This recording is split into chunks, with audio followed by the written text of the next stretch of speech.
Right, well, good morning, and we might as well kick off. Thank you for joining us. Just to run through a little bit of introduction before we get into the demo. Today, myself, Liam, and Darren will be guiding you through the webinar for around about an hour, maybe a little bit longer. We'll see how that goes, and that can be depending on questions. And of course, the subject matter really is the idea of how Dynamics 365 Business Central can help for the food industry. We'll go a bit about our background and how long we've been working with food organisations in a moment. Yeah, if there's any questions, please feel free to jump in any time. You can, if you're not comfortable or unmuted, you can pop them in the chat, and I'll keep my eye on that as well. The session is being recorded, so we will provide a copy of that in the next day or two once we've top and tailed it, and we'll get that over to anybody who couldn't make the session or any colleagues that you might have. So we're going to cover two major areas: who technology management are, and what is Dynamics Food, and how we work with the food organisation. Those are the key areas that we're going to look at. And I said Q&A at the end, of course, but if you've got a question while Darren is doing some demos or anything I've got to say, don't be shy to interrupt us, and fire away any questions. I just add one thing on there today.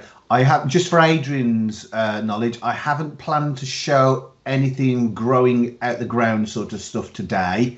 I know you do frozen vegetables and things like that, but I'll try and have a little bit of a slant towards that if we can, just to show you how we can manage once it's out the ground, what you do with the production planning and bagging and all that kind of stuff.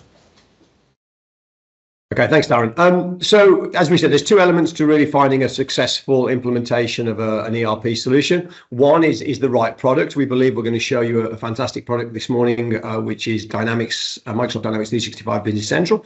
But also it's the partner that you want to work with to not just implement this and to plan it, but actually once you're live on the system to be with you for a long period of using the software. This is now a subscription service, so you're constantly getting new iterations of the software. They're not big jumps, they're very small changes, and the software is constantly evolving. And we as a partner do our utmost to make sure our end users are aware of what's coming down the line, so they can plan for that. We do a lot of education that's free, like webinars along these lines, in-house training as well as customer days, loads of videos. Everything's free for our customers along those lines. And because we want you to get the most out of the software that you've invested in, and this new model of you getting these changes on the SaaS platform, we want you to make the most of it and see the benefits that you're paying for every month. So as an organisation, we are focused 100% on Dynamics 365. We don't carry any other ERP products. The only other product that we sell in terms of a platform would be the CRM equivalent. So we do Business Central, which is the financials and the distribution and order processing, etc. And then also we do the CRM side. Microsoft have a Dynamics 365 CRM product. They change the name every few months, but basically it's CRM, managing your opportunities, and then after sales service and marketing. So those are the two products we work with as a partner. We have services around those products, so platform support, as you'd imagine, development, but everything is focused around the Dynamics 365 product suite. We have about 180 people working here. We've been going for 33 years. And as you can see, our 2024, it should be 24 turnover. I think we've not quite updated the slides as 23, but we're 17 million at the back end of last year. And as I said, it's all we focus on is Dynamics, and we even go a little bit further than that. And I'll explain what I mean about our focus in a moment. What we believe makes us different is we are still privately owned. So there are five directors, I should say now, and we don't have to answer to anybody apart our customers. So we believe and have the ideal that if we're doing a good job on what's right for our customers, they'll be happy, they'll continue to do business with us, and we will be successful. But we don't have any venture investments, venture capitalists, anything like that invest in TechMan. We make the decisions that we think are right for our end users. We continue to grow, and one of the things we put a lot of focus on is our employees, because we sell people skills. The product is developed by Microsoft, but the way that is implemented, as with anything, is critical. And so we put a lot of time and investment into our staff, because those are the people that you want to have a long-term relationship. We don't want lots of change and turnover, because you won't have that continuity of those people understanding your business, which is critical to a successful project and a successful relationship going forward. And the big area, I think, in the orange tile in the middle of the slide is the final point, where we are focused on anybody that makes or distributes something is predominantly what we do. And we go into probably 3 sub verticals. So we have that as our core foundation. Those are the customers we work with. And then we work with the food industry, which is what we're working at today. We've worked with the food industry for over 15, probably longer than that now, 16, 17 years. But again, anybody really that is going to produce, that is going to do food production, do food manufacture, and then has to distribute it, and track it, traceability, quality, all of those things that you'd expect for the food business. That's where we come to the table. And so we only focus on these customers, these organizations that work in those fields. And so that's where we think we bring our expertise, our experience of doing this for many years. Our employees have often worked in those sectors, so they understand the challenges businesses like yourselves face. And even our support team has an area dedicated to what they call, the warehouse and the manufacturing and the distribution teams. So they're not just here to help with financial questions on support. We understand the business of moving product and food around the UK, around the Europe, around the globe. So that's the way we work. And we split the business into 2 sides, because we want to maintain long-term relationships with our customers. That's important to us. So we have our new business team who would come in, work with you, deploy the project. And then once you're live, and we've done a very long handover actually to our support team and business as usual team, you will have a team of people that you can call on very quickly. We don't want our customer base to have to wait because we're busy with new projects. We want you to have a very quick experience once you're live. So actually it's our new customers that wait to get the new business team. But once you're in the business as usual, they have developers, consultants within that team as well. And they'll be able to help you for those, phase 2 little projects that you might have, or questions around a bit of change that you want in your product, because the product never stops changing, and neither does your business. I've mentioned already the amount of stuff we do around education. I hope if you looked at any of our website or our socials or our YouTube channel, we've got the biggest YouTube channel for Dynamics Business Central. There's thousands of videos on there with hundreds of thousands, if not millions of views now. So we're really pleased that content is being found useful by the end users. And we're looking at really a bit of a change in the way the world is happening. So I've got a slide up there. Most people have got their camera off, which is probably wise, because I don't want to judge people's ages. But what the research we're getting from Microsoft is the business decision makers that we're working with, that you're working with, your customers, your suppliers, now really fall into 2 main demographics, those 2 in the middle, the millennials and the Gen X. And the reason we're saying that is because those baby boomers, that 8% in the green, they are moving out of the business decision making. They're not the leaders of industry that they were probably a few years back. And that's important because those 2 middle demographics have a completely different expectation of what technology can do. It's a generation, unfortunately, I'm in that red bracket, which I'd rather not be, but I am, where, we've grown up with technology. We're very familiar and comfortable with mobile phones, tablets, etc., always on, the always on world that we live in terms of digital sense. And that means that we expect more. Customers are starting to expect that Amazon experience, even though we're not going to spend the billions that Amazon probably do on our website. They still expect to be able to place an order anytime. They want to be able to see an update. They want to be able to get information about maybe their account, maybe in an evening. They might want to have a portal that they can log into to place orders, to see history, etc., log a support call, whatever it might be with us. All of those things are expected. And if your systems are not allowing that and they're constraining you from doing that, then that becomes a problem.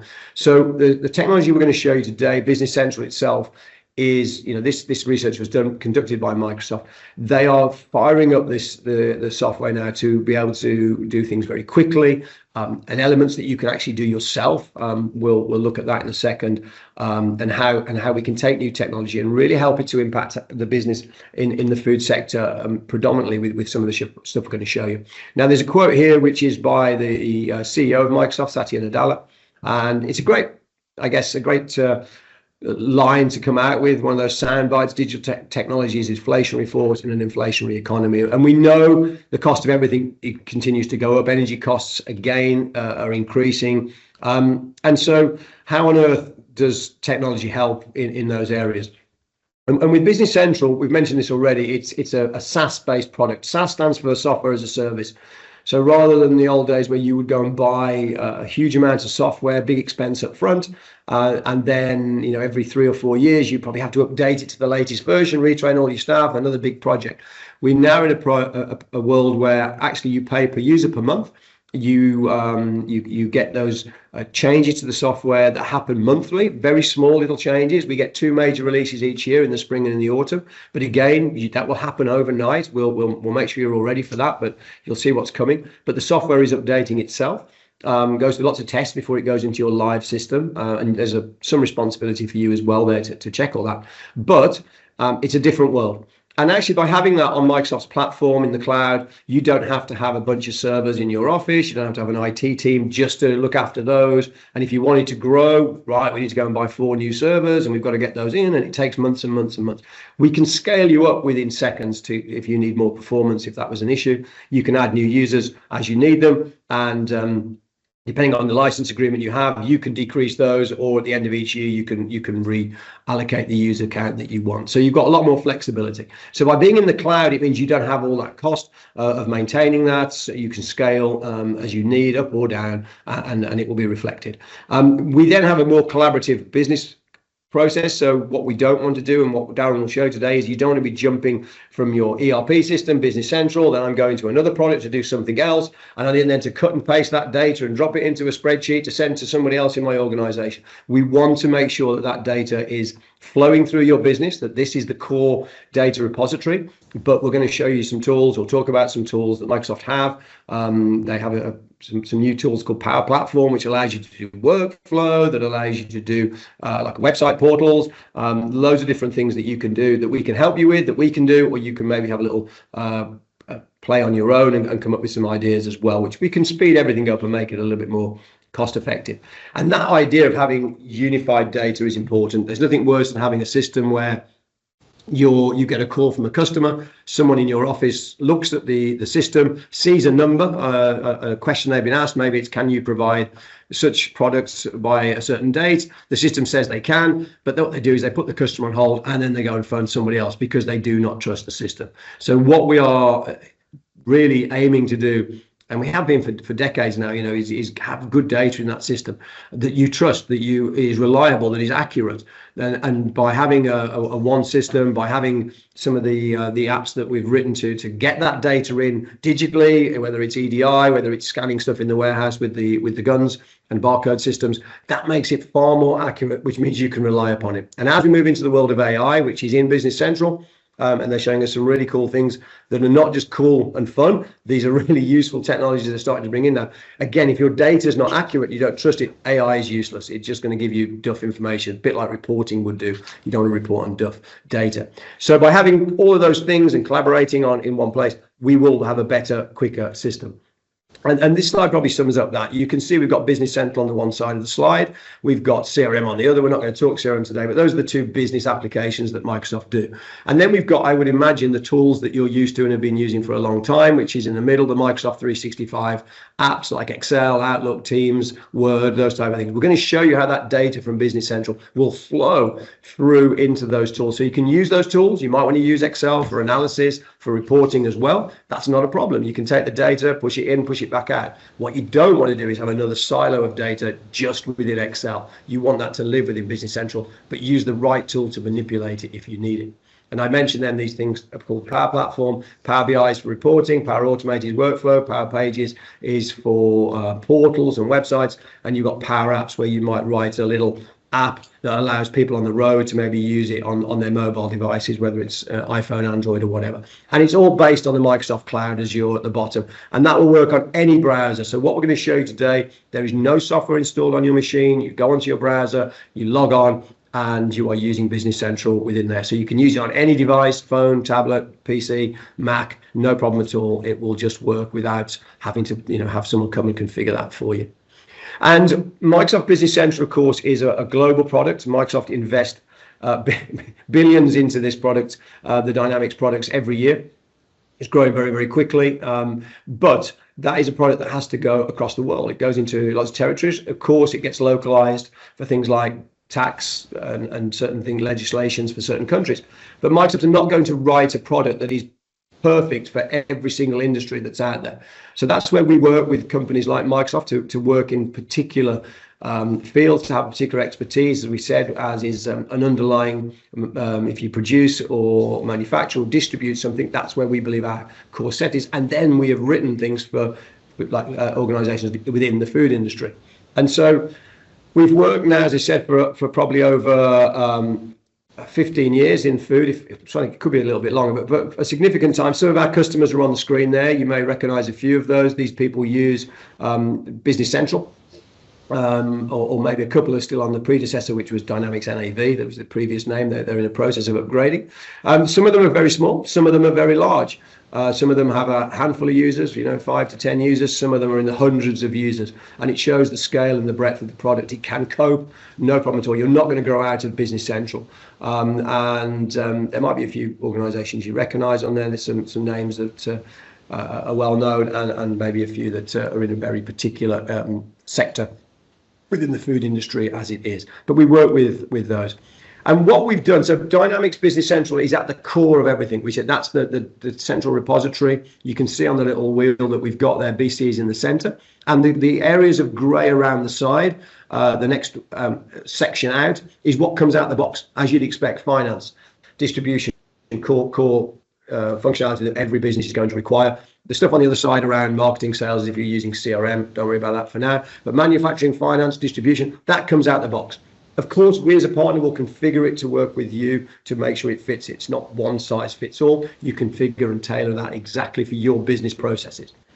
But then what we've written around the green is really what we've added for the food industry particularly. So we've got things like catch weight on there. We've got quality and inspection statuses that we know, many businesses, if you're in retail, probably won't require those. But you in the food sector will. You'll scan your eyes around that. Hopefully some of those will recipe management, those type of things we've got within the product. You would not know that it's not core Business Central. The way we write all these apps, they actually embed, and so when Darren shows you wouldn't know they weren't in it. So your users won't have a clue. They're not jumping from a different product. They are there and they are good to go.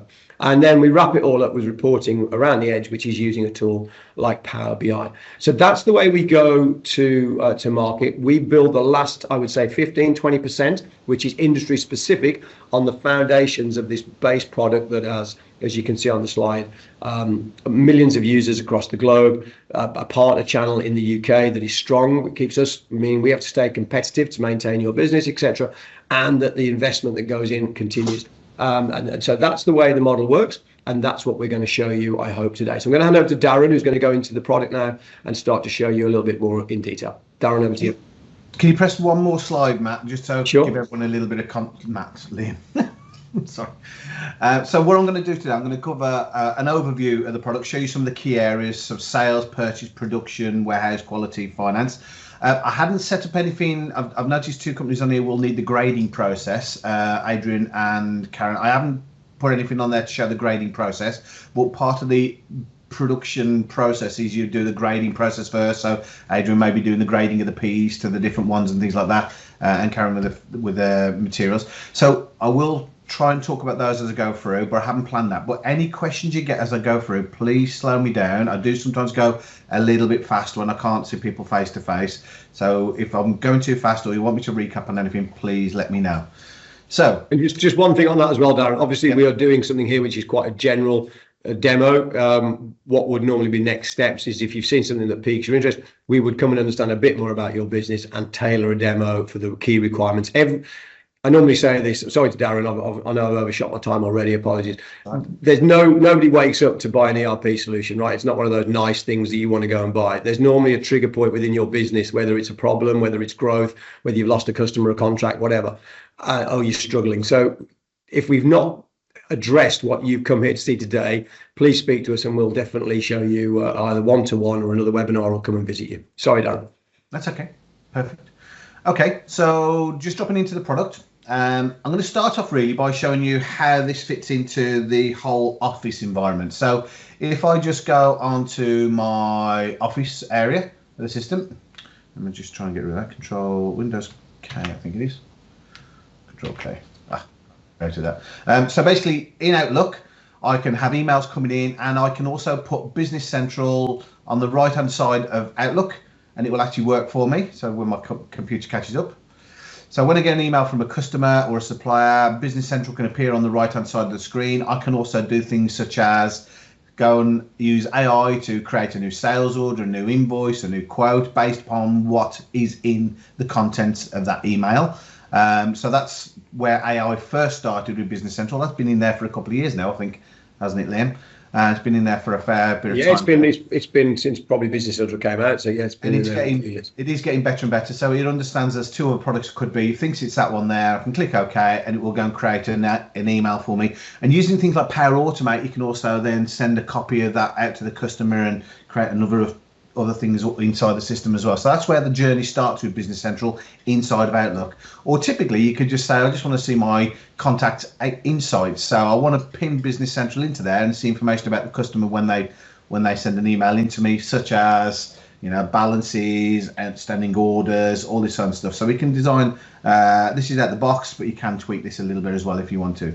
And again, if I'm doing stuff inside there, I can actually just pop the screen out as well. So without having to do anything more, I can pop the screen out, make it a bit bigger, and Business Central's there. So the journey starts with Outlook. The journey actually ends with Power BI, and I'm not going to show Power BI just yet. I will show some of it in a little bit, but the journey ends with Power BI inside there, which is the reporting and the data and the visualizations of everything you've got inside your system. So that's where the journey ends. Business Central itself is a role-tailored environment, and what that means is basically the role you have within the business determines what you can do, what you can see, and what you can interact with within Business Central. So I'm logged on as a general business manager at the moment, so I've got pretty much everything switched on here because I'm doing a demo. But you do have the ability to either personalize this to the individual that's running on it. So if I click on personalize, I can say, actually, I don't want to see anything about purchase invoices due next week. So I can add them, remove them, delete them. I can add other boxes into my system to show other information. So I can customize the screen or my dashboard to be exactly how I want it to be. Or I can have a whole different, so if I go into my settings and say, actually, I want to log in as a quality manager, for example. So if I go and find my quality tester area, when I log in as a quality manager, I'm seeing information about quality aspects of the system. So goods in checks, in production checks, dispatch checks, non-conformances, all these kind of things. So my dashboard has changed now to be quality centric. So that's quite important, because when you put a new system in like Business Central, people get scared. People don't like change. So if you can minimize the amount of visualizations and the amount of buttons they see on their screen, it makes them a lot more comfortable with being able to use a new system. So for example, the warehouse just needs to see goods coming in, goods going out, and internal movements that they need to do today. And I'll show you that warehouse on a handheld device. So all of a sudden, their dashboard is very, very simple. Stuff going out, stuff coming in, and internal movements they need to do. Again, minimize what they can see so they don't get scared by a new system. Now, the one great thing about Microsoft is, one, it's a standard look and feel from Microsoft, which means everything is very simple. So as I'm going through and showing you the system today, you'll see that when I know how to put a quote on the system, I'll know how to put an order on the system, a production order, a purchase order, a transport order. All of these things are exactly the same. So the look and feel is the same throughout. So the learning curve to learning how to use Business Central is a lot shorter than it would be with any other system. The other great thing is it's Microsoft. So everything is open on the web. The prices of the software, the training guides, the manuals, the how-tos, the APIs, everything is open. So it's not like other products out on the market where everything is hidden and you have to go through your partner to do it. If you want to know anything about Business Central, Google it, go on to learn.microsoft.com or docs.microsoft.com, and it is all there. Same as our prices for everything. All our prices are on cleverdynamics.com. Everything we have is all on there. So nothing's hidden from anyone. So going back to the product itself, I'm going to just take you on a little bit of a tour around the product now, just to show you some of the key aspects before we go through and show you how to put orders on, production orders, transport orders, and do production planning and things like that. So my dashboard, it's basically based on little piles of information. So I've got 75 sales orders in my queue. If I click on that button there, it will drill into my list of my sales orders on my screen, and it works just like Excel. So I can have freeze panes on the screen, I can have column sorts, I can have filters. So it just works like Excel. And indeed, if I wanted to, I can say I want to push that information into Excel. I want to open it up in Excel and do some reporting on it. So Excel, instead of being a data entry point, now becomes a reporting tool for Business Central. If my Excel actually opens, it's going really slow at the moment. The other thing I can do as well when that finally opens up, faster than a speeding bullet my computer today. So we've got all our data inside of Excel now. I can do things with this and report on it, pivot tables, wherever I want to do inside there, that's fine. I can also edit in Excel. So I'll show you this a little bit when I go into my items in a second, because it's more relevant than in editing in an order there, but I can edit my orders. I can also share this within Teams. So I can share my current screen or a customer card or a credit rating or something within other people within the company. On the left hand side of my screen, I have my filters, so we can filter the data on my screen here. So if I just click on some of my filters, I'm filtering here by customers that have got a postcode with a S in there. I've got Littlewoods orders, AL postcode items, so I can create wherever filters I want on the system, and we have access to all the data within this current data view to be able to filter it. So what that means is, in the olden days, you may have said, I want a report that shows me customers by this postcode where the salesperson is Darren. These days, all we do, we create a filter for it to say postcode, then location code maybe, and then the salesperson code maybe. Filter all those information, and then you've got your data on screen, and they can either save my filter, or I can then give it to them, export it to Excel and give it to them that way. So we don't write reports for anyone these days. So all the reports we do now are purely visualizations of the data within the screen, or you're filtering data on the screen. Okay, so that's a really nice feature within the system. Second type of screen we have, or on the right hand side of the screen, is the context sensitive information, or what we call fact boxes. So as I'm going down, so if I go into all my data here, as I'm going down between my items in the screen, my customer information appears on the right hand side with a bit more information about this customer or the order or their available credit, etc. So we can customize this a little bit more if we wanted to, but I can see here that Tesco stores here have got quite a bit of outstanding balance. My data isn't very accurate because I'm doing demos and I'm never clear up my data, so I do apologize for that. But if I wanted to, I can go on and see how many outstanding sales orders we've got for this person here. I can then go and have a look at that particular document. So if I have the security details to be able to drill in, I can drill from anywhere to anywhere. So I could, in theory, look at an order that was shipped to Tesco last year. I could see who picked the order in the warehouse, who packed it, what production order it was made on, where those raw materials came from, and where else all those raw materials went to. So we've got the full traceability forwards and backwards within the system if we want to. So again, this is the second type of screen we have in the system, where we can see here information about the customer, information about what they're ordering, invoice information, shipping information. So this is our static information. Again, we've got right hand side of the screen, we've got information where we can also see information about the items, availability, and things like that. So this is where we're customizing the screen a little bit more to just give it the relevant information that I may need on my screen. So those are two main types of screen you have in Business Central. I'm just going to now drill into my items. So I'm going to have a look at my items on my screen, and I'm going to filter for my food related item for this demo. So again, we can have different kind of views of state data. So I'm just viewing here with little icons. I can have tall tiles with big icons on screen, or I can just have my list view. So it's down to personal preference which way you view it. I like to see the little tiles purely so I can see exactly what I'm looking at a little bit better. Again, filters on the right hand side of the screen. When we drill into something like, I'm going to go into my chicken pakora here. When I drill into my items, I have the ability now to see other bits of information about this item. So your items is your master data area. It's the key bit of your ERP system. So you're keeping all your information about your item, inventory, costing, everything all here. So it's really important to keep this up to date.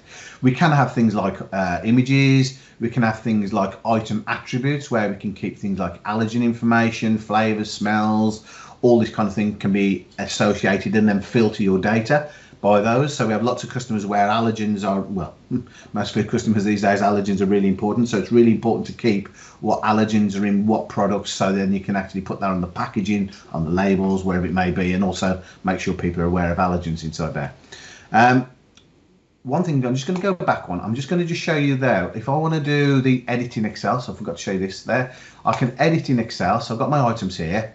It will basically open up Excel. It will log me into Excel. I'm going to replace it. Log me into Excel. So I can't do anything in Excel that I don't have the rights to do in Business Central. So it keeps you synchronized there. Also, when I'm actually publishing the data back, so you see it's opened up a new pane on the right hand side here, making sure I have access to that data. There's done there. When it's uploaded, it will pop it on my screen and allow me to change it eventually. It's a bit slow today. Okay, so I can now go through, maybe I can see there one called bulk cheese food. I'm going to call that bulk cheese food Darren, and then I'm going to publish that data back. And it will open up the standard APIs into Business Central, make sure I'm not changing anything that I shouldn't be changing or introducing anything that's not relevant for the system. And when I go back into Business Central and I open my items now, we'll see bulk cheese food is now called bulk cheese food Darren. Okay, so it's real-time update. So things like updating your price books, updating suppliers, and you do bulk changes, it's become so easy now because you can do drag and move and scrape, all sorts of stuff in Excel to make your life much easier. Going back to my chicken pakora food. So a couple of key bits of information here. We have the ability to minimize all the tabs down. So instead of just keeping everything available on screen, we minimize them. So I'm only showing information that's relevant to me at this particular point. We've got things such as base units of measure. So you can buy in units of measure for, in this case, I may be selling in kilograms, but I may be buying in tons. I may be buying in packs, but selling in eaches. So you do have the ability to have dual units of measure. We also have the ability to have catch weight. I don't think there's anyone here that needs catch weight, but we do have the ability to have catch weight. So you can have dual units of measure. So if you're selling joints of beef, they may buy 2 joints of beef, and when you ship it, you will charge them for the weight of the joints of beef that you're shipping rather than 2 joints. We have other things such we have VAPs. I'll talk about that a little bit later. So we can have colors, different colors on the product. So when we visualize them in the drag and drop planning board, you can view them differently. I'll show those in a little bit of time. On the stock area, or the inventory, because it's very American here, we can see how much is in stock, how much is on production order, how much is on a purchase order. And again, if we wanted to, we can drill into those items to see exactly what they are. We can go and have a look at the purchase order, see when that's due in, etc. So everything is all real time within the system, as long as you have access to it via the security protocols. It's going a little bit slow on at the moment. I'm not sure what's going on. We see that purchase order there, and you can also see when that's due in, if it's got a promised due date. Again, excuse the data I'm using on my system. It's a little bit out of date because I don't keep everything up to date. Also, information, we got things like costing and pricing, costing and posting information. So we can have different costing methods for different products. So each individual SKU or every component on a bill of material might be costed in a different way. So maybe your produced items may be at standard cost, and you change your standard cost once every month, 2 months, 3 months. But all your ingredients are on a first in, first out, or average, or something like that. So that's down to your personal preferences inside there. You've also got things like prices and sales. I'm not going to go into all the information here. I'm just going to give you a bit of a flavour. So you can have different kind of prices, where you can have customer specific prices, customer group prices, campaign-based prices. All prices have a start date and end date. You can have, if you buy 10, you get this price. If you buy 100,000, you get this price. And that also reflects with things like rebates. So we have rebates within the system as well. We can also show and work on rebates as a way of doing the promotions and things as well. Replenishment, really important area of the system. So when the system says you need some more of these, how do you get some more? So in this particular instance, I'm creating a production order to go and make some more chicken pakora, but the ingredients would probably be set at purchase. So I'm going to need to purchase some of the ingredients, or we do have simple assembly. So it's a cut down version of production, which comes with the what's called the essential license, where it doesn't take anything into account for capacity planning and things like that, whereas production orders do take into capacity planning, your routing and multi-level bombs and all that kind of stuff. If we are buying things, you have a default vendor who you buy from, a default purchase unit of measure. But again, we can buy in different units of measure. So we can say, well, we normally buy in kilograms, but we can also buy in packs. And as long as you have a relationship between how many kilograms are in a pack and how many cases are on a pallet. You can buy in pallets, cases, packs, wherever. The system will work it out for you. We also then have the information about the production. So when we are making more of these items, we have what is our manufacturing policy: make to stock, make to order. So that's dependent on the individual customer. But then how we make it, your routing. So what is your recipe for making this particular product? And then your bill of material, what are your ingredients? I can view these all in one go. So if I go up to related bills of material, production structure, I can see everything that goes into making chicken pakora all in one place. Okay, so we can see here we have some chicken, some strung flour, some corn flour, some seeds, salt, etc. Again, I've just made this up just to show you where it is.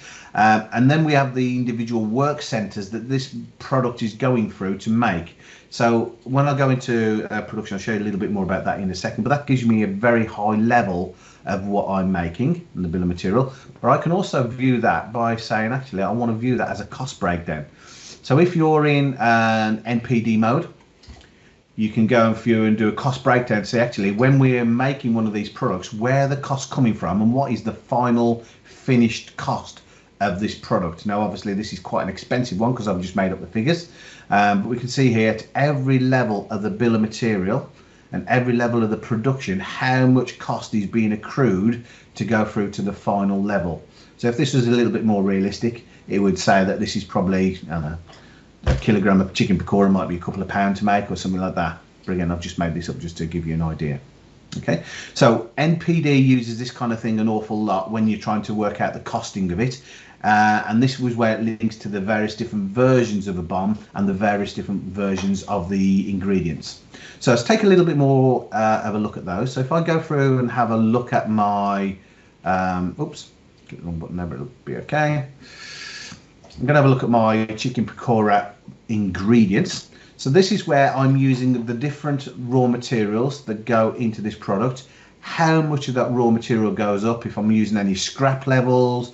I'm not going to worry about route linking codes at this particular time, but with this, it shows you what raw materials are going in.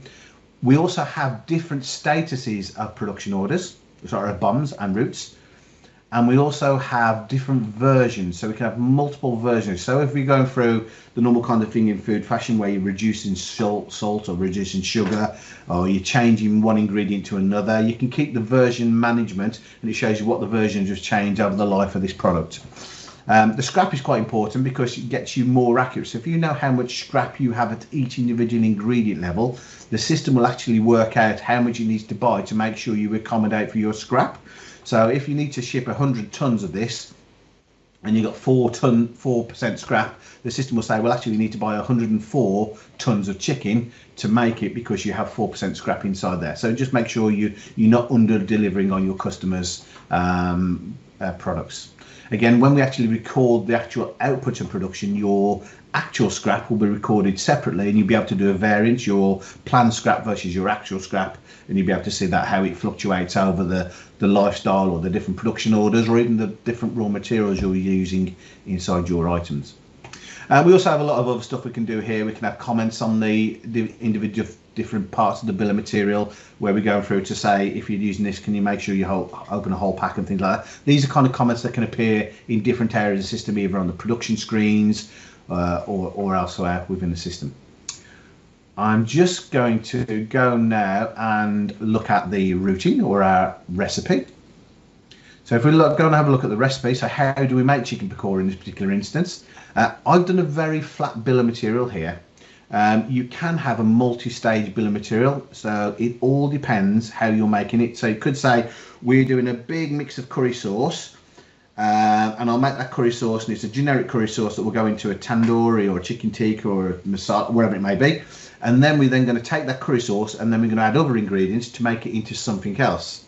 So it is dependent upon how you work as to which levels we do. So I've done a very flat bill of material here. We can see here this is a serial level production, but we could do parallel production, and all that means is that everything is happening at the same time versus we're doing it sequential. On here we have things like setup time. So setup time is per production order. runtime is per unit of measure. So in this instance, because we're using whole machines, and it's doing in this instance a mix at the same time, it doesn't matter how much we've got in there, it takes 10 minutes to mix it up. Now a level above this will be the batch size. So in this instance, maybe I'm using a 50 kilogram mixing machine, so it will do a production order of 50 kilograms, and it takes 10 minutes to mix it. Then it takes 15 minutes to mix it a little bit more, and then we have to wait 30 minutes, and then we do a third mix of the final ingredients before we cook it. Now again, all of these have various different comments against them. They have tools, they have quality measures, work instructions, all these kind of things that can go out on the shop floor data capture screens, on the touch screens on the shop floor, so that people know exactly what they've got to do at each individual stage of production. And incidentally, on the touch screens, we also can link to the scales. So when they're adding in the ingredients, they can press a button on the screen and it will pull in that amount of raw material that's on the scales at that point into the production order, so you know exactly how much raw materials you have used at that point. Other kind of interesting things here, and again, this is all depends upon how your factory is set up. You can have scrap factors built into there. So if you have stuff stuck in the pipe, so you'll always have a certain amount in the pipe, or you'll have a certain amount in the mixing machine in this particular instance. If you need multiple operators to run it, so if it's a packing line where you need 2, 4, 6 people on the packing line, this is where you can cost in those extra people into there. So your bill of material is your ingredients cost. Your recipe or your routing is your labour and overhead cost, and the two combined will make your product cost. Hopefully everyone's still with me. I'm not sure if I've put any instructions against this one here, but if I do have any instructions, when I click on that one there, it would open up those instructions and show me what those instructions are. Okay, so that's our production areas. We have lots of other things around production that we'll later say. So we see here we are lot size, we have scrap percentage of the overall production, and then we also have things like flushing methods, and this is at the individual ingredient level. We can have different flushing methods such as back flush, forward flush, pick and flush. Now when we're doing traceability, you can't normally do back flushing or forward flushing because you need the traceability to which exact lot of material you've used. But we do have ways of overcoming that by having a production bin, and then you'll put a lot into a production bin, and then you'll back flush from that production bin. The raw materials are in there, and then as long as people keep updating the production bin with a lot number that they've used, that does work for food companies. Planning characteristics. So when I need more, that's how I make it. But how do I know when I need more? So the planning characteristics are my reordering policy. When I need more, what kind of reordering policy do I have? So some companies will have what we call back-to-back or order. When an order comes in, you go and make it. A lot of companies will have lot for lot. So basically when an order comes in, it will look how much you've got in stock or how much you've got in production, and then tell you to make the difference up to wherever you need for your new production, your new requirement. This also works with your forecasting and things like that. So a lot of food companies will work on lot for lot. And then you've got things like your reserve stock, you've got dampener period. So it'll basically say, if a customer's changing their mind all the while, don't change my mind unless it's 2 days, 3 days, 4 days. Or if the quantity of the order from the customer doesn't change by more than 100, ignore it. Okay, because what you don't want to do is every time the customer's changing their order quantities or their dates they want, constantly changing your production orders to flex it up and flex down and stuff like that. Again, some companies may want to, but you can build that kind of stuff inside there. And you've got other things in here like your parameters. So when you choose these different methods there, certain things will become available and certain things will become unavailable there. So again, all these kind of things have their own knock-on effects inside there.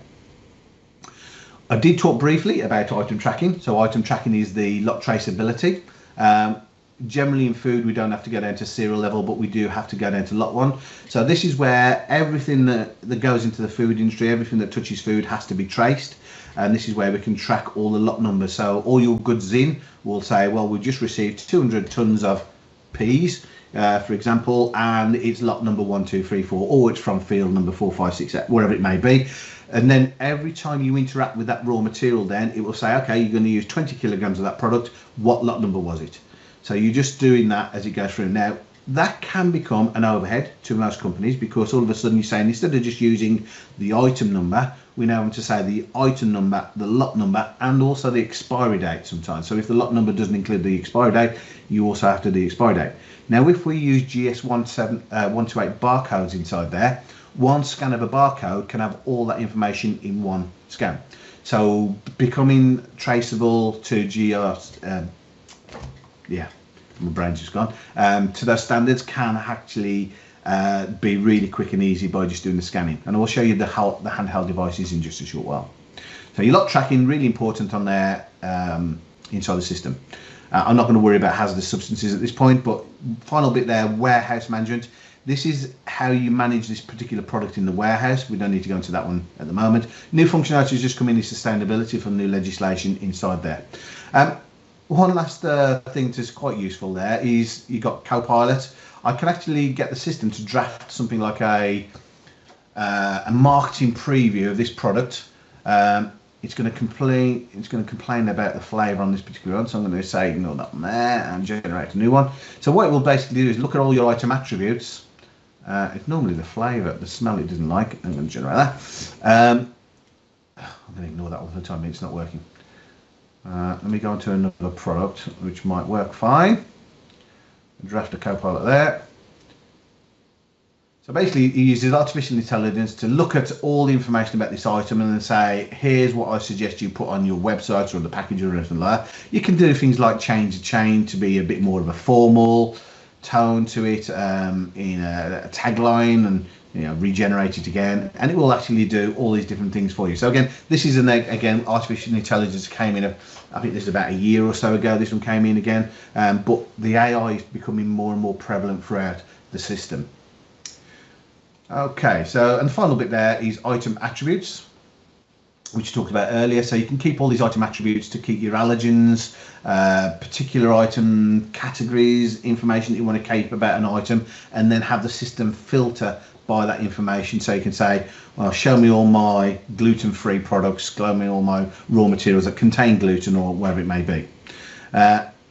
That's a very quick overview of items there. We have lots of other information about items that we can go in and say quality restrictions on these items. So when goods come in from this particular item and this particular supplier, I want you to do these checks. So goods in check may be for the first 3 orders from the supplier. If it's a new supplier, I want you to do these checks. Every time it comes in, every 4th order, I want you to do these checks. You can do temperature checks, quality checks, all sorts of things. You can do lab checks. All those kind of things that can be linked to the particular item or an item supplier combination or production output kind of thing. We'll talk a little bit more about quality as we go through.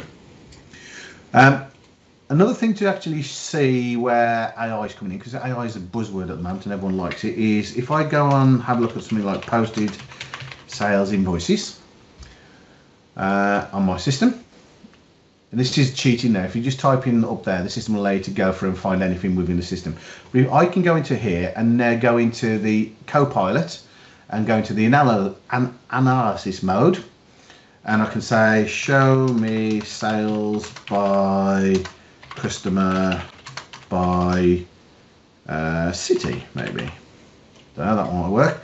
So basically what you're doing, you're describing what you want the system to do in words, and then the system will then hopefully build me a report. It should then show me all that information in a view. So I've now created me a report where it's doing that by the different regions inside there. Now I can actually switch into pivot mode as well. So I can go into pivot mode and I can then also say, actually, I want it by the amount there. That will go a little bit crazy there, and that'll show me all those different things. So again, you can create all of these by using the analysis mode. I've got some previous ones. Here's ones I've done before. You can save them away as favorite tabs for analysis. But again, this is another thing that the analysis is doing for you, just to make your life a little bit easier. So again, reporting is changing an awful lot inside the system now as to how it works. Okay, and again, if you wanted to, you can also then save those away, or you can just go back into normal mode and just exit that out. Right, so let's go and create a sales order. Is everyone still with me, I hope? I can't see anyone, so I'm assuming everyone's still with me. So I'm going to go create a new sales order on the system. So sales orders. And again, you can create these shortcuts if you wanted to go and create a new one. So when I create a sales order, what I'm doing, I'm creating demand on the system. So a customer is requesting these materials. There's two types of demand you can have on the system. One is a sales order, and sales order can be either a one-off sales order or a blanket sales order, a contract order.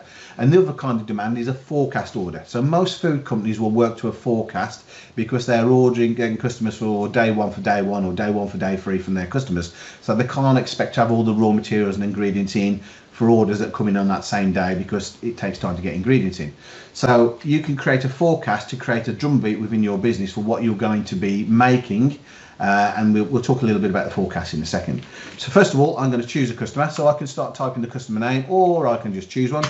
I'm just choosing customer Aldi. So I can to choose a customer, I can start typing Aldi and it will filter the list for me, or I can type the postcode, whatever I want to do, it will create that.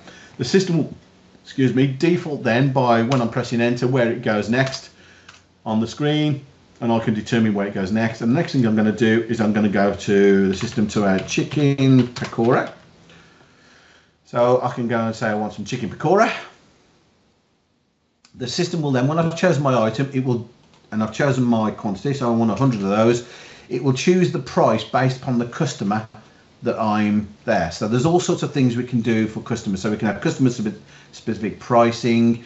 We can also have customer specific items. So if this customer is only allowed to order this item, or this item, it will only let me order those there. Or I can go into, there's a particular item called the reorder items. So I can click on reorder items here. This is the list, customer specific list of all the items they can have.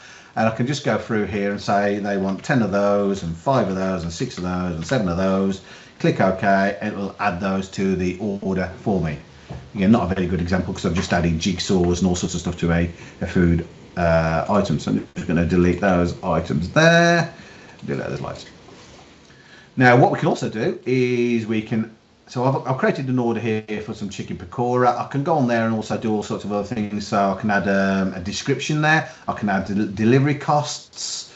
Again, all these kind of things are down to what you want to particularly do for this particular item. So I can do a charge item for maybe freight, mixed freight, and I want to charge them one of those. And we can have either default values for freight, or we can have a custom freight. Again, we have all sorts of customers where if you order over a certain amount you get free, or everything's all included in the price. It's down to what the individual customers want.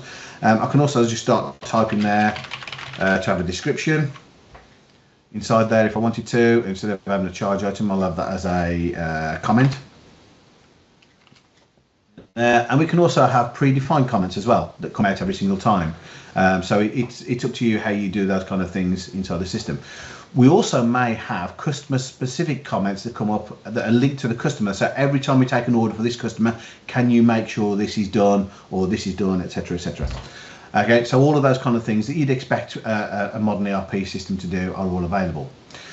What we've got then is everything is done by date within Business Central. So the date the customer is requesting it, it will determine what the system's going to do with this particular order. Now, I can at this point do what's called a plan order to see, well, when could I deliver this order based upon the information the system has. So what it will do, it will run a mini MRP and say, if the customer's ordering 100 of these, I could have these ready by this date because we've got no chili in stock, therefore I need to order some chili. The chili is going to take 3 days to come in, then it takes 1 day to clear quality. So 4 days time I could place this order. So the system will actually tell you when you could place an order for the system. So the order promising and capable to promise is available within the system. Or again, we can right click and we can see information on the right hand side about what stock availability we have on this system. So you can see at the moment I've got -200 of this stock available. I'll click on there, it will show me exactly where that demand is being consumed by these items. So you can see here we've got some old orders which are consuming this, which we've never shipped because my data is rubbish. Again, all of that's available to us to see exactly what's going on. When I'm happy with an order, I can actually release it. So when I click release, the system is going to look at the customer's credit rating. Okay, I'm not I'm going to reschedule that and release it. It's going to look at the customer's credit rating and see, are they okay to take this order? So the credit status on this one is okay. But if they were over credit, it would come up and say this customer needs to be credit checked, or they've gone over their credit limit, or they're overdue on their amount of payments. So it'll actually put it on hold for the finance team to review, and they can go on the credit control screen then and see exactly where their credit is, what's putting them on hold and all that kind of stuff. And the finance team could either take a payment there and then, or could release the order, or could extend their credit and stuff like that. So all of that's available within the system as well. I'm just going to click OK. So that order now is on the system. And so I've created demand on the system. Now, I now need to fulfill the demand by either making product or buying product in. Okay, so if I go to what's called the planning worksheet. Okay, the planning worksheet is basically a MRP within the system. So I'm just going to delete all of this stuff off here, because there's loads of stuff on here we just don't need. Bum, bum, bum, bum, bum. Yeah, I'm going to delete all of those items. Don't need any of those there. Okay, so what I'm going to do now, I'm going to prepare a brand new MRP. So what I'm going to get the system to do is look at all my current demand, all my current forecast, and tell me what I need to be making, when I need to be making it, and what I need to be buying, and when I need to be buying it. Okay, you can run MRP as often as you want. My computer seems to be going a little bit slow at the moment. I didn't want that one either. Let's delete that one. You can run MRP as often as you want. People normally run it in the morning and then again in the afternoon before they place the final orders, because what you want to do is any new changes to your purchasing, you want it to add it to the existing PO rather than opening multiple POs to the one supplier, because you get extra delivery costs and stuff like that maybe. So I'm going to calculate a regenerative plan. So I'm going to MPS, master production schedule, what to buy, what to make and when to make it, MRP, what to buy and when to buy it, between these dates here. So I'm going to say that to today's date, and I'll go an extra few days in advance. I can use a forecast on the system if I wanted to, so I'll use my 2020, I'll use Darren 1 forecast. There's lots of other stuff we can do. I'm just going to look at food type products here, click OK, and the system's going to go off and tell me what it needs to do. So to make that chicken pakora, it's going to make sure I have all the ingredients in. It's going to make sure I then create a production order to make it. I'm just going to complain with one item there, cheddar cheese food. I'm going to not worry about that one for the time being, it's not on my dinner. So we see here, I've got everything I need to make that one, but some of the stuff I've got on my system is saying I need to order these raw materials. So I need some turmeric, some mushrooms, some ginger, some garlic, etc. So these are recommendations to do stuff. So you can see here, it's a recommendation to create a new production order. This is a recommendation here to cancel a production order. This one here is a recommendation to change the quantity from 50 to 151. Again, these are just recommendations. I can actually override these recommendations and say, actually, I'm going to do 200 of those because I know stuff that the system doesn't do. But if I run that MRP again straight away, it would actually say, well, change your quantity from 200 to 151, because I don't know why you need the other. So it's a recommendation. You have to use a little bit of common sense with MRP to make sure the system's doing the right thing for you. The system will always default to the default vendor that you've applied to it, but if I wanted to, I can actually say, well, my lead time for my mushrooms from that vendor is way too long, therefore I'm going to change my vendor to one who's slightly more expensive, but I can get them next day. Okay, so all of these kind of things are available to you, but it may be that you have certified vendors only, where you can only order products from certified vendors. So if you had certified vendors only the certified vendors will come up here for you, which is why I've got no other vendors that are available for this one here. Okay, when I'm happy with all these things, I can click action message to just carry out these action messages. I'm just going to do this at the moment. Now, if there was nothing in my first column here, because all of these are emergency or attention, because the due dates are all 2025, so my data is all very old. If there wasn't any, if these were all in the future, i.e. proper dates, I wouldn't have anything in the first column. The system would automatically have ticked all these boxes for me. So what I can do now is I can go there and carry out my action messages and say, right, for everything where it's recommending a production order, I want to raise a firm planned production order. Now, there's multiple kinds of production orders you can have inside the system.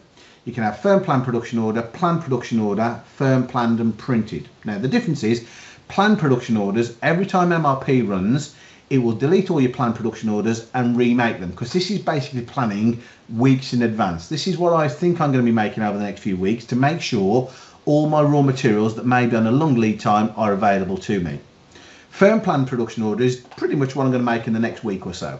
So these are ones where the system won't delete them, but it may suggest changes to them. And then firm planned and printed, generally these are ones that are out on the shop floor and they're this week's orders. Okay, I can copy them to requisition worksheet, which basically means go away to the buyer screen to go and make sure the buyers are going to be buying all the raw materials for the particular ones for me. So I'm going to do these as firm planned. I'm going to do all my purchase orders, same kind of principle. We can either make purchase orders, we can make them and print them, and print them basically means send them off via email these days, or we can carry into a buyer screen where they're going to go out and get quotes for the raw materials if you haven't got any suppliers set up for any of those at the moment. Other things that come up on here are interesting. So if you have multiple production facilities, multiple warehouses, transfer orders is moving stuff from maybe a bulk storage for your packaging warehouse into production maybe, or off-site storage, or moving stuff around multiple warehouses to make sure your ebb and flow of your production is all working. So if you've got one production order that makes a particular product but the raw materials come from somewhere else, the system will suggest how you're moving all of those items around. When you do it, you can click OK and the system will go off and make all those purchase orders and production orders for me. Okay, nice and quick there. I'm conscious I'm running over on my schedule, so I'm going to speed up a little bit there. So when I've created my production orders, what we then have is VAPs. So VAPs is basically drag and drop production scheduling. So what we have there is a drag and drop production scheduling board, which allows me to drag and drop and move my production orders around on my screen. So I'm not going to go into this too much detail at the moment because we are running a little bit over schedule. But basically what this means is I can see a week by week view of my production orders. I can then drag and drop them onto different work centers. So each production order may have multiple ways of working. So for example, this one here is normally goes into cutting, but maybe I can also move it to a mixing room and do it slightly different. And what will happen is, as I'm moving it from one particular machine to another, it may say, well, going on that machine, it's 50% less efficient, therefore the time taken to do it will be longer. Or you need more people on there to do it, or stuff like that. So different machines may have different run rates and different capacities, need different people and things like that.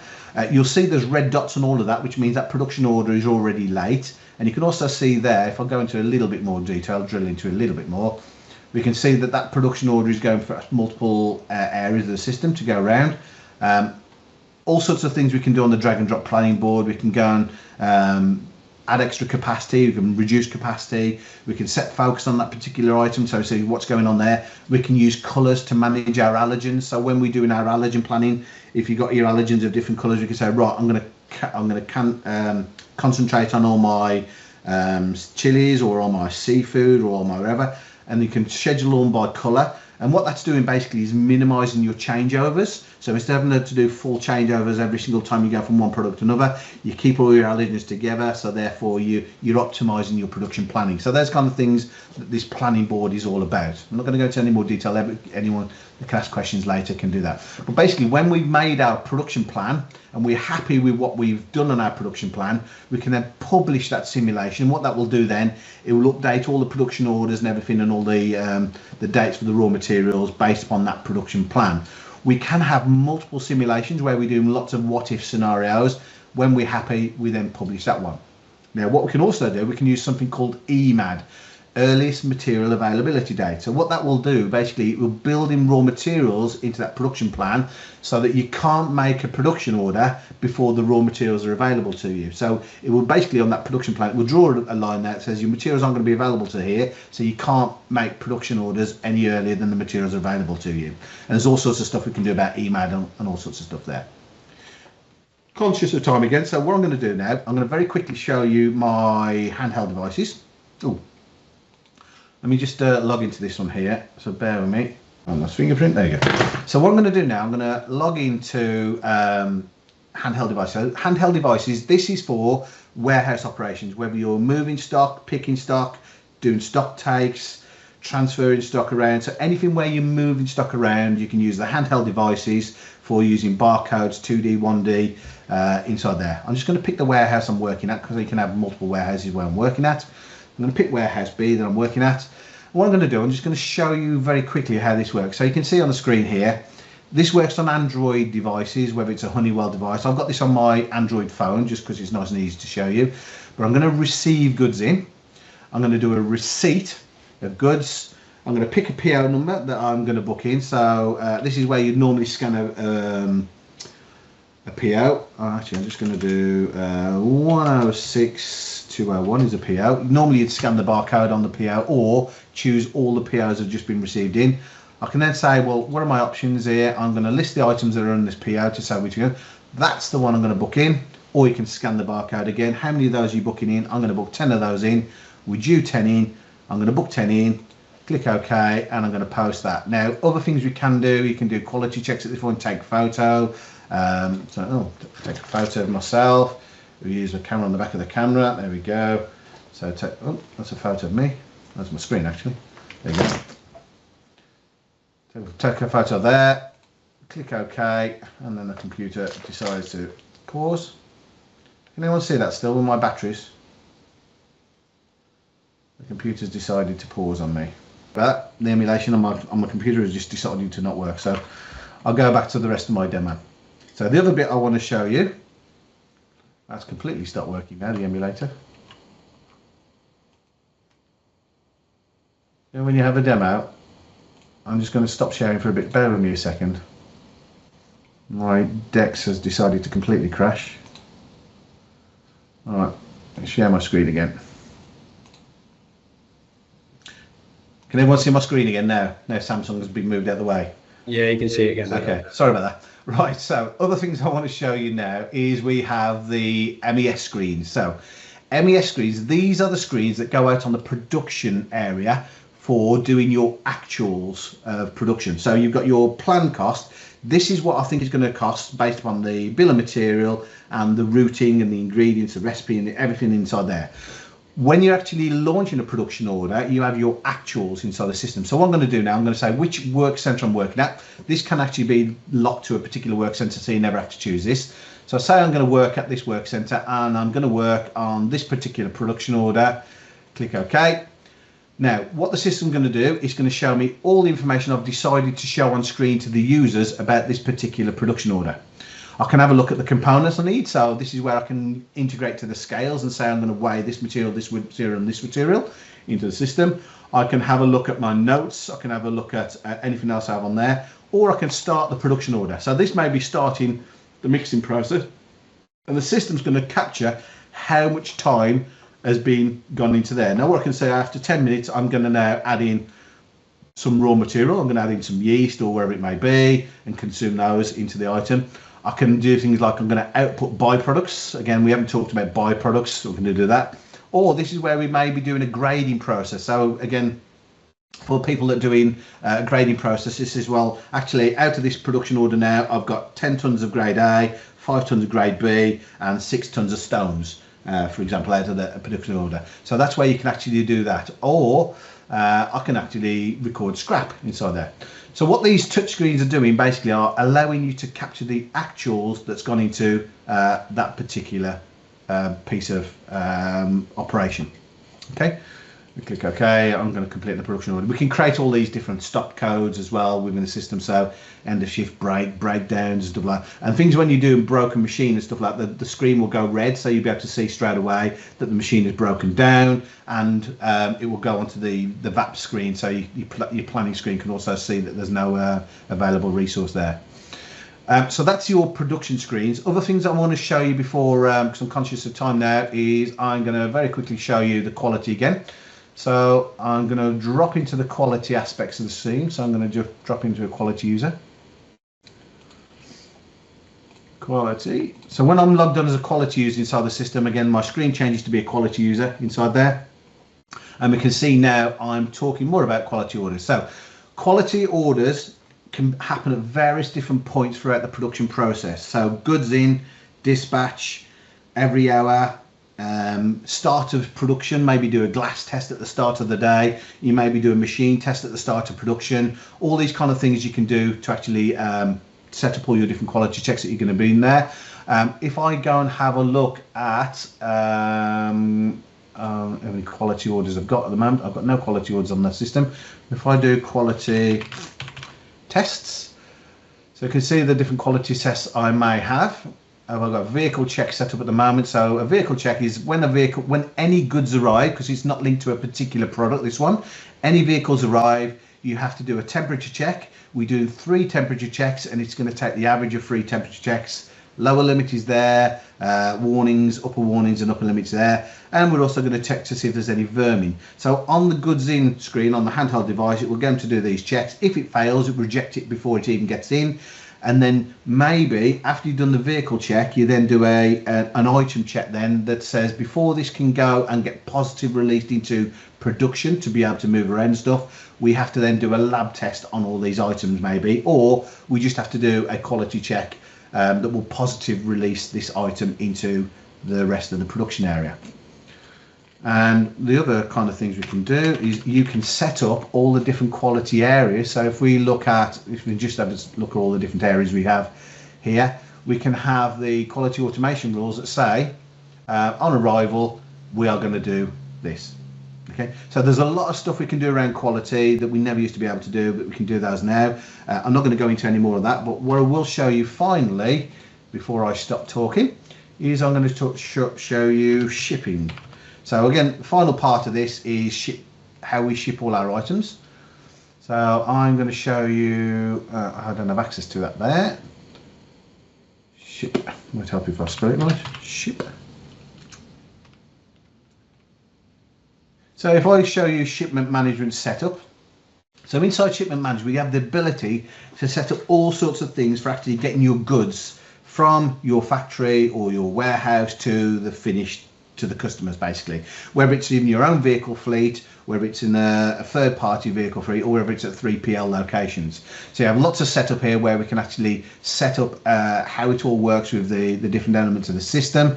We can also set up shipment routes. So if I just show you routes, oops. So this is only applicable if you've got your own vehicle, really.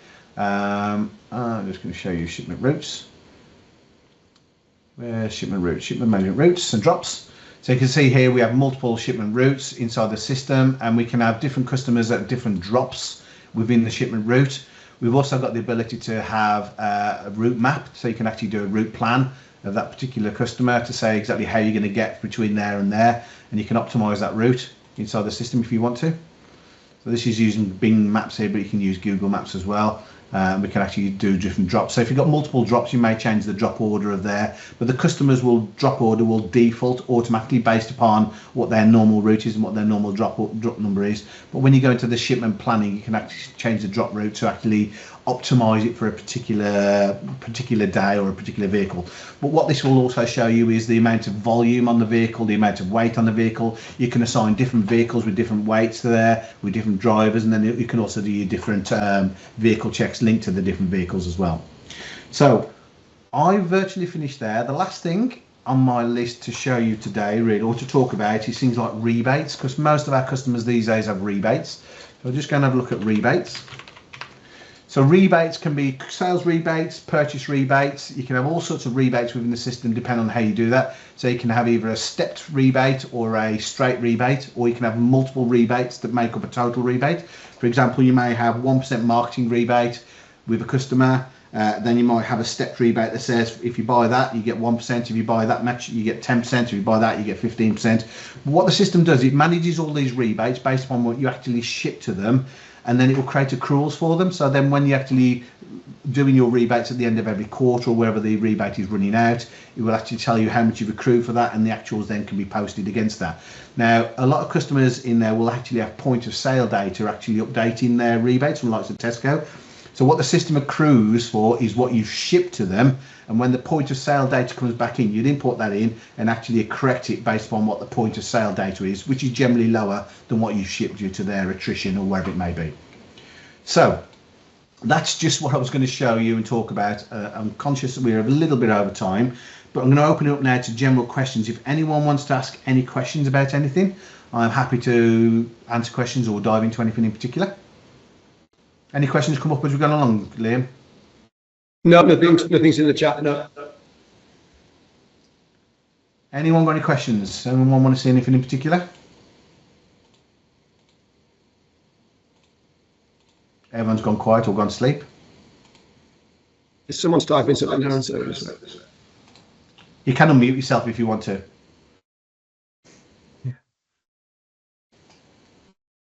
No questions, but that was informative. Thank you, Karen. The last thing I was going to do, again, this is really, I haven't had a chance to plug in all the new, but there's 74 new Power BI reports that come as part of Business Central. Unfortunately, my license has expired, so I can't show you all those. So I can only show you the ones I've got my local one. But Microsoft are implementing more and more things like Power BI reports within the standard product these days, which makes it a really powerful way of visualizing the data. So I've got a couple of reports plugged into my dashboard here. I think one down here at the bottom. But again, the 74 came out in the latest version. There's more coming up, and there's the new AI that's coming out with the agents, sales agents, purchase agents, and things that are coming out over the next few releases, just to show you how the reporting is being generated or being enhanced going forwards.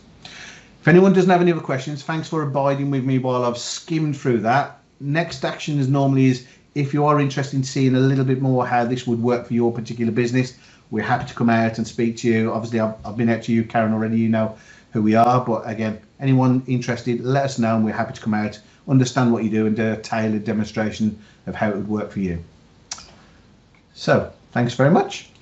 We'll follow up with an email anyway. We're looking for feedback on what we can improve upon or what we could do differently if you're expecting something different. And I'm sure Lauren will make sure the video and if required, we can put some of the slides into PDF format. So if there's anything else we can help with, reach out in the follow-up email as well. Thank you. I'm only 20 minutes overdue. That's not bad for me. It's probably my fault, Darren. I think I went on 10 minutes too long, so apologies. Adrian and Karen, I know, Karen, you've already seen some of the other bits there, but Adrian, I didn't show you the grading process. We do have a grading process. We have people that make don't make them.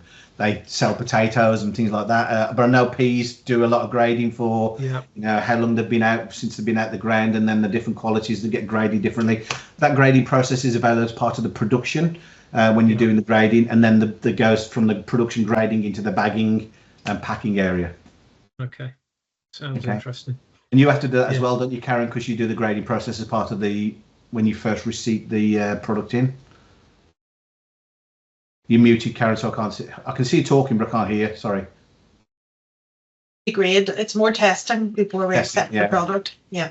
Yep. So if anyone does have anything, let us know. Happy to come out and visit you. Let's see how you get on.